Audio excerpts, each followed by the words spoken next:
I started that when I was watching the Vietnam War. I seen what was happening. You see, the different shapes is when a bomb falls, it doesn't pick out individual soldiers. It picks out everybody. Orphans, widows, pregnant women, thing. And that's what that's about. That's where all the different shapes are. It doesn't pick out individual soldiers or battlefields or anything like that. It just kills everything in sight. And to talk about Geneva Convention, might is right. And the means justifies the end. And the victor has never brought up for war crimes. They never brought up for war crimes. The Germans done everything in the last World War. The Americans and the English and the Russians never done anything. Right? They never brought before a tribunal. And when the bomb went off, the first atomic bomb went off in Japan, there was 8,000 children killed.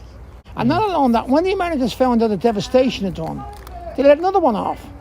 Like the Second World War started with the peace treaty for the First World War. And this is what happens with all wars. Like, he's not a bird, he's a scavenger. He only wants to get what he wants out of it, nothing else. He's a scavenger. Yeah. And that's why he brings a piece of barbed wire. He doesn't bring a laurel leaf. And that's the meaning of that. That's the meaning of the different sides, different things, and him on top. You see, the greatest thing anyone can give is his life for any cause. It's very handy to start a war, it's very hard to stop it. Quite simple.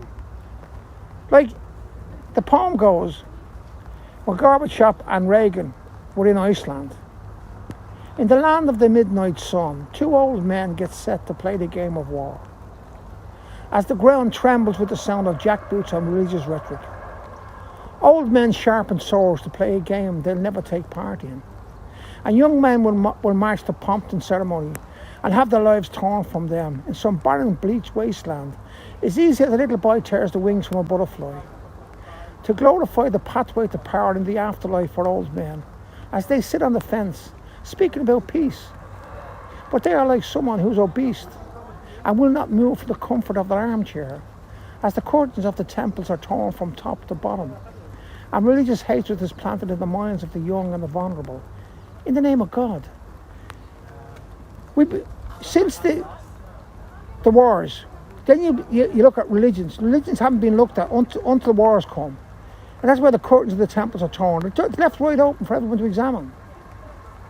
And they're all talking about God on my side. God is with us. God couldn't be with them all. And that's what it's about. It's about this is not a war. This is not to celebrate men killing one another. This is trying to get people to realise to bring peace. That's what it's about. But there's no such thing. And I first brought this to mind when I seen the child in Vietnam being born, running down the road. After the Americans let off the napalm, that stuff that sticks to the people, and when they blow it up, and the bomb blows up, it sticks to people and burns them. And burning the back off the child. And any scientist that sits down and invents that, he's a madman.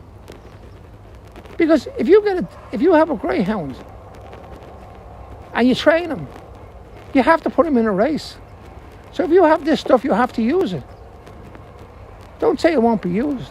It has to be used. And that's why it's made. And it's made to kill people. And this idea of Geneva Convention, where's the Geneva Convention?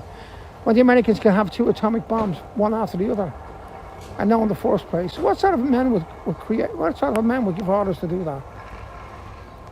What sort of a man gives orders to shoot people, stand up against a wall, or so forth, etc.?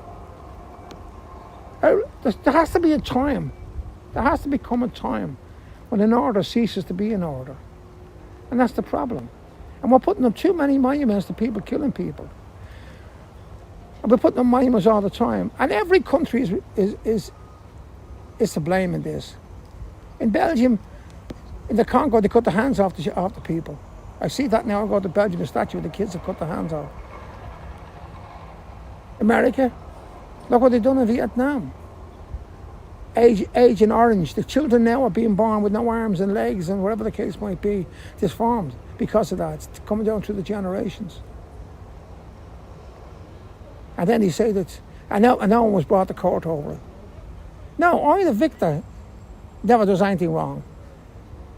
And they use every means to win, every single means to win. They don't say, well, this is going to affect, if we drop this bomb, it's just children there, there's schools there, there's whatever the case might be. No.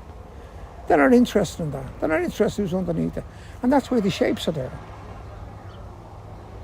Shapes represent all different characters, all different people.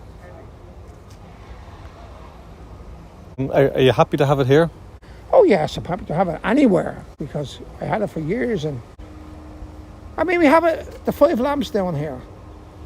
There are five divisions or 5 armies that fought against Napoleon in Waterloo. That's what they are. Everything is about battles. Everything is about killing. You know? There's nobody talking about peace. And the problem is that it's not, the ordinary people are suffering. And when a man is killed in war, the families get nothing. A mittens, a pension, nothing that keeps them. He said they're giving his life for the country. That family should be living in glory after that. They shouldn't want for anything because he's gave his life for the country. He's gave his life for them to have that. But it doesn't work that way. It doesn't work that way. King and country. The kings don't go to war. Trump never went to war. Reagan never went to war. You can go through them all. Kennedy was the only one that went to war. And you know what they say about Vietnam? If you have to go, you don't have to go. It's like a swamp. It's like a fellow walking across a marsh. He walks in and then suddenly he's into the middle, he's up to his neck. Then suddenly he walks forward and he's down, he's covered over it. And that's what happens with war. Starts little things. Little innuendos. You said this, he said that. That's the problem. Problem is there's nobody talking about peace. First thing you talk about is war. The colour is red for blood and death for black. That's what it is, because that's all there is in war. Blood and black, blood and death. Nothing else. Where did you think it would end up eventually? I didn't even actually think it would end up anywhere. It was up in the ceiling for 30 years. In my workshop, tied up. As a matter of fact, one of my children said, is that the thing that was up at the ceiling? I said, yeah. He'd never seen it. None of my boys or my daughter seen that ever. That's the first time they've seen her unveiled.